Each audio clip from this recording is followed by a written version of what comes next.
Hello guys, it's an update. I'm setting up my refugium in my sump that I showed you guys how to cut the grooves in as a do-it-yourself. If you're not a perfectionist.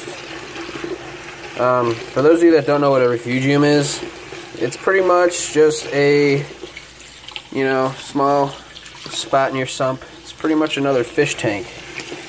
And what you want to do with it is, you pretty much want to get it as algaed up and overgrown as possible, pretty dirty, because once that happens, obviously everything from your tank runs down into your sump. Well, if there's a bunch of algae down there, it's going to eat all your nitrates and such. So your nitrates will not be as high, because everything in your tank eventually turns into nitrates, and algae thrives on nitrates. So what I'm doing here is I'm pretty much just trying to decloud and this sand as much as I can. It's Carib Sea. It's like $20 for $20 or a 20-pound bag, something like that. It's kind of, $1 a pound. You can get blasting sand way cheaper. I'll just say that.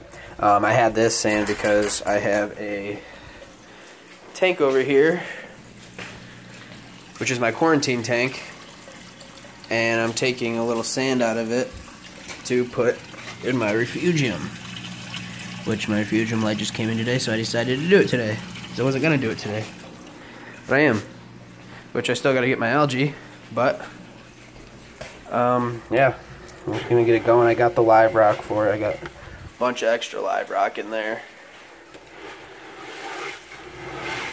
So yeah, right now I'm just sifting through the sand. You guys know how that goes. Give me a second here. Dump this out.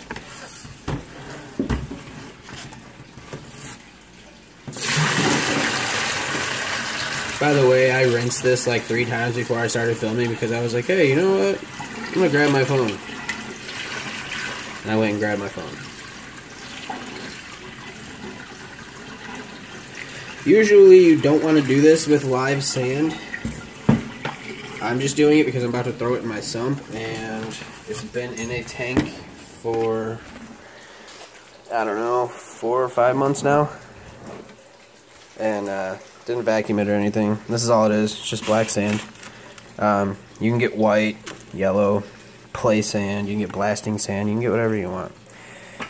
Just make sure that with live sand, usually you don't want to get it out of the bag and whatnot. But my sump is up and running. Otherwise, I wouldn't have just did that, because I could have let it settle. But right now, I don't have a choice. So, how am I gonna do this? Hey, say hi to the people. It's my dog, obviously. Yeah. It's my cat. It's my cat. What I'm gonna do here, I'm just gonna grab a little bowl, Tupperware or whatever you want to put. By the way, I'm in a really tight space right now, so hang on 1 second. Okay, I got back here. Now, I'm just gonna take my sand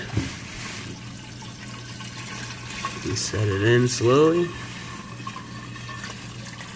because you don't want anything to overflow back here. And you just tilt it.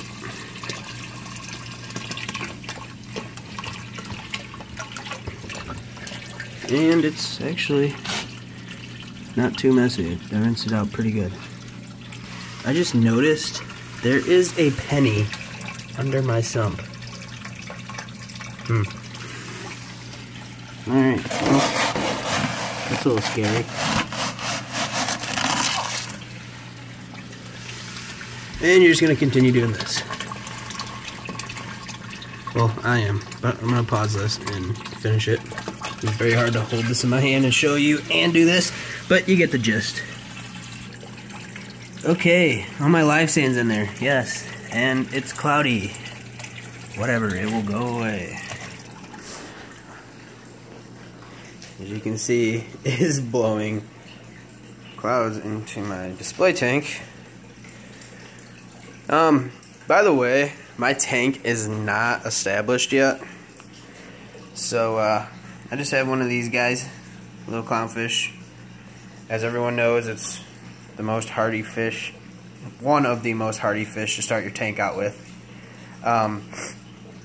Fairly cheap. Obviously, you can get a chromis or a spotted damsel for $4 or $5. This, I think he was like 16 or 20 around there. I got that guy. I caught him out of the ocean, Gulf of Mexico, when I was on vacation.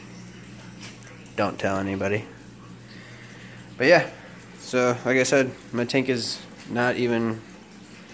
This one's been up for, I don't know, 3 weeks. So it is not completely cycled. It's getting there. Just getting everything right. I've had it up for 3 weeks now with no sump or protein skimmer. I just had a canister filter on it and some bubble filters. At first, I was looking around for all this stuff, and then I finally got the sump, got the light, got the protein skimmer back there. I actually did a DIY overflow.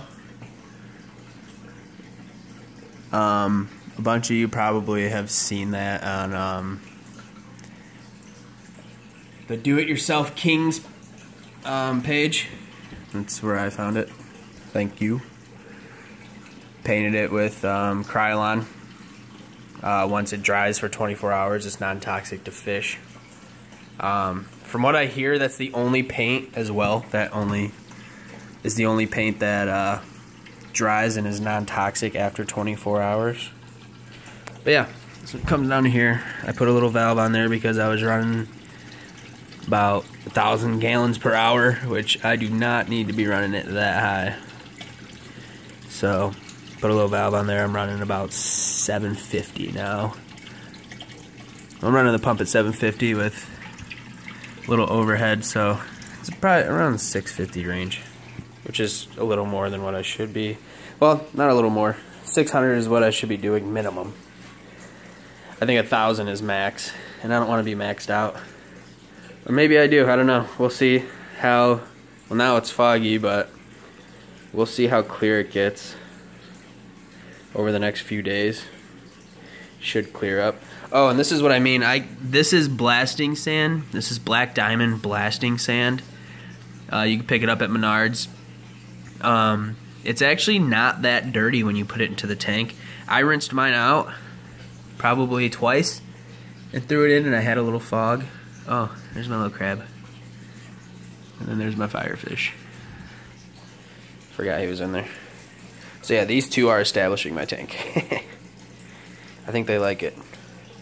But anyway, you pick this up at Menards for, I think, depending on where you go, 7, 8, 9, 10 bucks a bag. For 50 pounds, by the way. It's 50 pounds. I picked up 2 bags. I have 100 pounds of sand in here. And about 200, probably about 200 and something pounds of live rock. Which I have to rearrange again because I messed them up. There's some stuff all in here, but now it's blank. So I took everything out because now it's a display tank instead of a heater, skimmer, and all that stuff hanging in there. You know, got my wave maker. And that's it. This thing. Where are we at here? Perfect. About 78 degrees. Yeah, so now you got some live rock. And what you're going to do is you're just going to set it in there right on top of the sand. I mean, you don't have to build it up. You don't need, you know, a whole bunch. And, yeah, I'll show you what it looks like when I'm done putting the live rock in it. Alright, you see what I did there? Not really. I put 2 decent sized pieces of live rock in there. Oh, let me see if we can get to the front of the tank because, again, I can't go under my tank.